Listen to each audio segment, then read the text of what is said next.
কাঁচা আমের কাশ্মীরি আচার পছন্দ করে না এমন লোক খুঁজে পাওয়া যায়। আজকে আমি সেই আচারটাই তৈরি করে নিয়েছি। আচারটা তৈরি করার জন্য আমি 4টা বড় সাইজের কাঁচা আম নিয়েছি। এগুলোকে আমি কেটে নিয়েছি। একটা কাঁটা চামচের সাহায্যে আমি সবগুলো আমকে কাচিয়ে নিচ্ছি। এরপর পানি দিয়ে দিচ্ছি পর্যাপ্ত পরিমাণে। তার ভিতর অ্যাড করে দিচ্ছি 1 টেবিল চামচের মতো লবণ।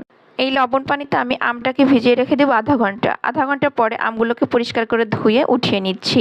এর ভিতর অ্যাড করে দিচ্ছি 1.5 কাপের মতো চিনি। চিনিটা দিয়ে ভালো মতো মিক্স করে আমটাকে আবারও রেস্টে রেখে দিচ্ছি 1 ঘন্টার জন্য। 1 ঘন্টা পরে চিনিটা ভালো মতো গলে গিয়েছে। এখন আমি এগুলোকে একটা কড়াইয়ের ভিতর দিয়ে দিচ্ছি। কিছুক্ষণ রান্না করে অ্যাড করে দিচ্ছি স্লাইস করে কেটে রাখা কিছু আদা। অ্যাড করে দিয়েছি পর্যাপ্ত পরিমাণে লবণ আর অ্যাড করে দিচ্ছি এখানে আমি শুকনা মরিচ। এগুলোর বিচি ছাড়িয়ে আমি গোল গোল করে কেটে নিয়েছি।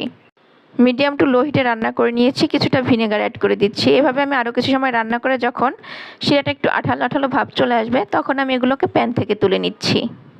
মাশাআল্লাহ, আচারটা কিন্তু অনেক